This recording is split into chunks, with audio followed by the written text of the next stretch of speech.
Delhi NCR में भूकंप के तेज झटके महसूस हुए। हालिया आंकड़ों की माने तो बीते 4 दिनों में दूसरी बार धरती हिली है। रिक्टर स्केल पर इस भूकंप की तीव्रता 5.6 मापी गई। जानकारी कहती है इस भूकंप का केंद्र नेपाल ही था।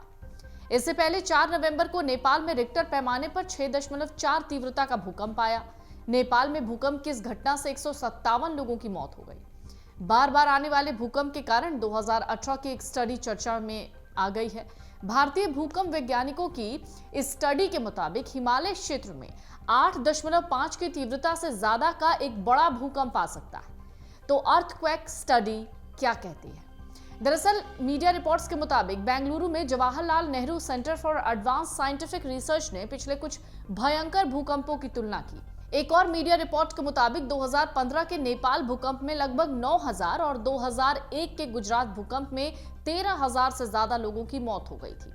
नेपाल में 8.1 और गुजरात में 7.7 तीव्रता का भूकंप दर्ज किया गया था। रिपोर्ट कहती है विशेषज्ञ लंबे समय से कहते रहे हैं कि छोटे भूकंपों को सामान्य घटना मानकर इग्नोर नहीं करना चाहिए। जवाहरलाल नेहरू सेंटर की इस रिसर्च में संकेत दिए गए हैं कि मध्य हिमालय क्षेत्र यानी जो मिडिल हिमालय एरिया है, वहां पर हिमालय के नीचे लगातार एक प्रेशर क्रिएट हो रहा है। इसके कारण जो अर्थक्वेक है यानी भूकंप की एक बड़ी घटना का अनुमान लगाया जा रहा है। ये रिसर्च भारतीय भूवैज्ञानिक सर्वेक्षण के भूवैज्ञानिक डेटा और मानचित्रों पर आधारित है। इसमें गूगल अर्थ और भारत के अंतरिक्ष एजेंसी इसरो के उपग्रह के फोटोग्राफी सिस्टम का भी उपयोग किया है। तो जिस तरीके से छोटे छोटे भूकंप आ रहे हैं, क्या वो एक बड़े भूकंप की ओर इशारा कर रहे हैं? 14वीं और 15वीं शताब्दी के बीच मध्य हिमालय में एक बड़ा भूकंप आया था। इसकी तीव्रता 8.5 और 9 के बीच बताई गई थी। इस भूकंप से 600 किलोमीटर का जो भूभाग था वो अफेक्टेड हुआ था। इसके बाद मध्य हिमालय यानी मिडिल हिमालय में लगातार छोटे भूकंपों के बावजूद लंबे वक्त से कोई बहुत बड़ी भूकंपीय घटना नहीं हुई। वैज्ञानिकों ने इस पर चिंता जाहिर की। ऐसा अंदेशा लगाया गया है कि इससे हिमालय के नीचे तनाव या फिर इसे हम दबाव कह सकते हैं वो बढ़ रहा है।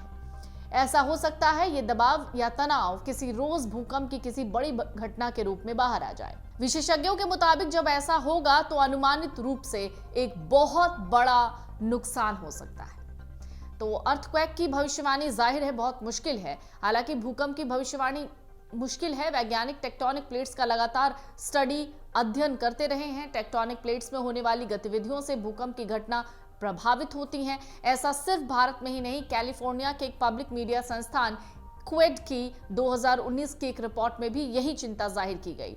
उस वक्त सैन फ्रांसिस्को की खाड़ी के पास हैवर्ड फॉल्ट में भी ऐसा ही हुआ था। इलाके में छोटे भूकंपों के बाद कोई बड़ी भूकंपीय घटना नहीं हुई।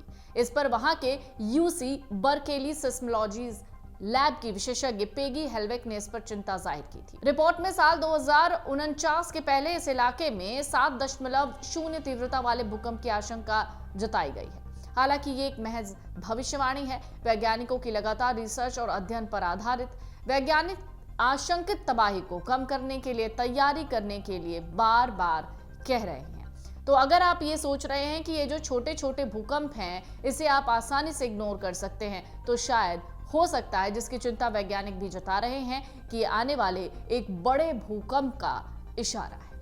अगर आप ये वीडियो YouTube पर देख रहे हैं तो हमारे चैनल को सब्सक्राइब करें और बेल आइकन को दबाना ना भूलें। अगर आप Facebook पर ये वीडियो देख रहे हैं तो हमारे पेज को लाइक करें।